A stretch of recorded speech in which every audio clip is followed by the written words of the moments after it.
In this video, I'm revealing 6 science-backed reasons why you're gaining weight after 40 and how to fix each one. You're gonna have some big aha moments today, so stick with me. This isn't about blame or shame, it's about understanding what's really going on inside your body so you can finally start making progress again. Let's dive on in.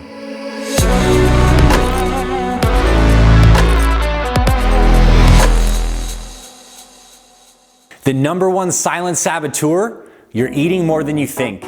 Studies show that most people underestimate their calorie intake by up to 45%. Think about that healthy salad from a restaurant. Add in the dressing, cheese, nuts, croutons, and boom, that light lunch salad is now over 1,000 calories. And here's where it gets worse. If you're skipping meals or eating inconsistently, especially during the long gap between lunch and dinner, you're likely to overeat when you do finally have your last meal. That one big evening meal can destroy your entire calorie deficit for the day.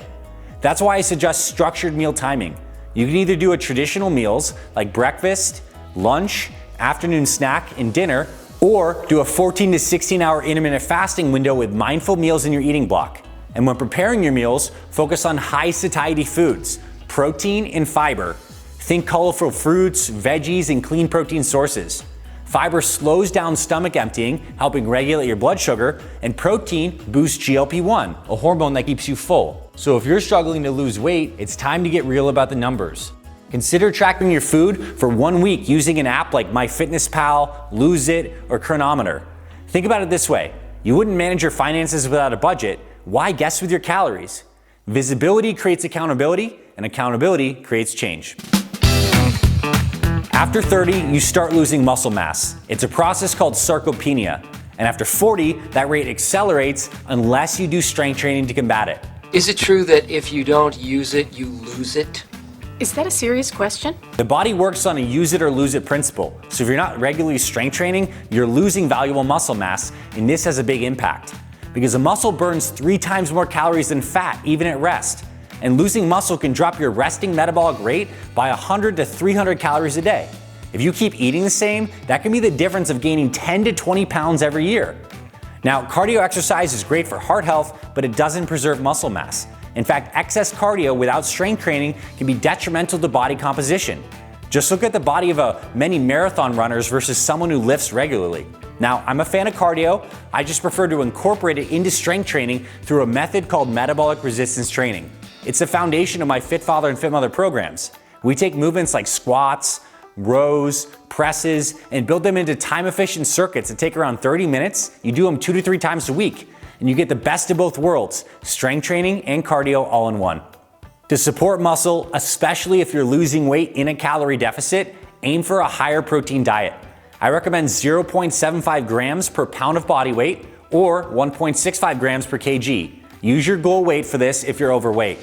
For a 180-pound person, that's around 130 grams per day. It's not excessive, it's essential. Also, consider taking creatine monohydrate, 5 grams per day. It helps maintain muscle mass, boosts strength, reduce fall risk, and even supports brain health in older adults. Want a sample of how to start all of this? Grab my free 1-week plan linked in the description below, and I'll walk you through everything step by step in a simple plan designed for busy parents over 40. Now, let's talk about sleep.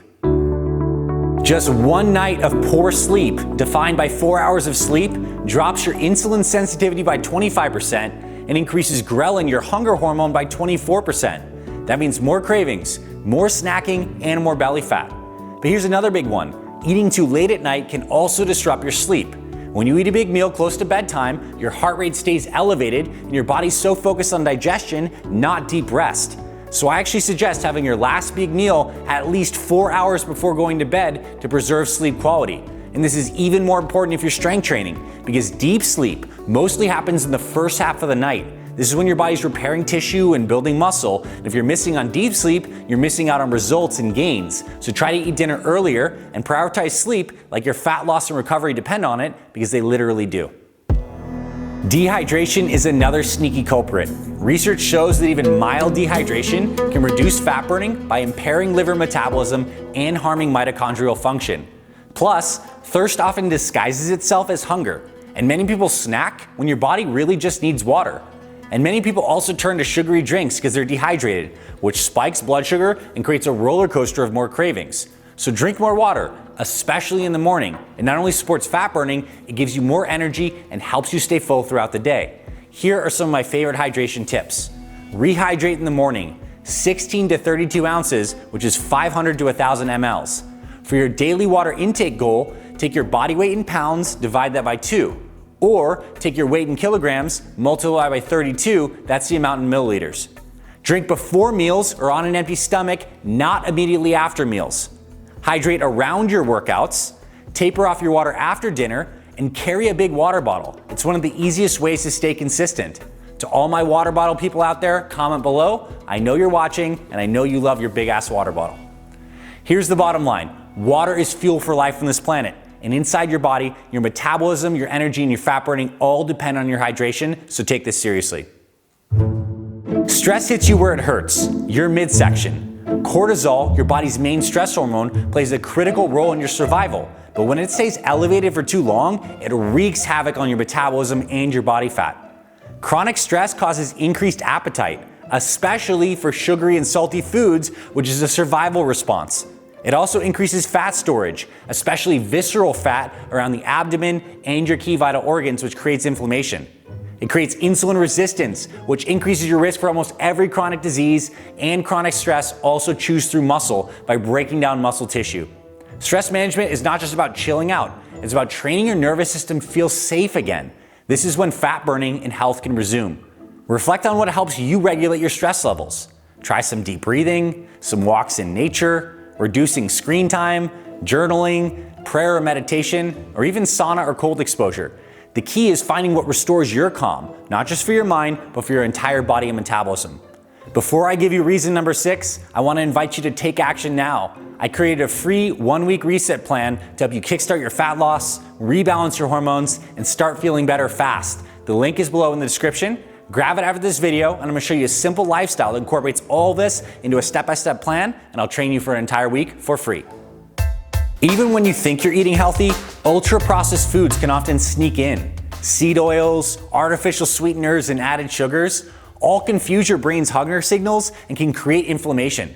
60% of the average adult's diet is now made up of these ultra-processed foods. That's not fuel, it's literally sabotaging your body and your metabolism.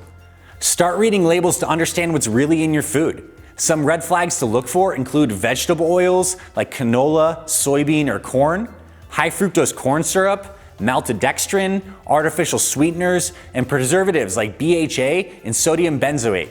A good rule of thumb is the great-grandmother test. If your great-grandmother wouldn't recognize it as a food, then don't eat it. Even better, stick to single ingredient foods like chicken, broccoli, eggs, blueberries, real food, the kind that doesn't need a label. And as parents, this matters even more because what you eat becomes what your kids learn. Teaching them to value real food is one of the most powerful gifts you can pass on to them for their long-term health. Real food is the foundation. Your body knows exactly how to use it. And as a parent, your kids are watching what you do and modeling your behavior. That's why creating more fit fathers and fit mothers is so important to me because health affects us and it affects our kids. There you have it, 6 big reasons why weight gain happens after age 40 and what you can do about it. You're not broken, you're not lazy, you just need to learn to work with your biology instead of against it. And if this video gave you some aha moments, drop a comment below. Let me know which reason hit home for you and what you need to work on. And also don't forget, download your free plan. I'll see you in the next video. Stay strong and healthy, my friend. This is Dr. Balduzzi signing off.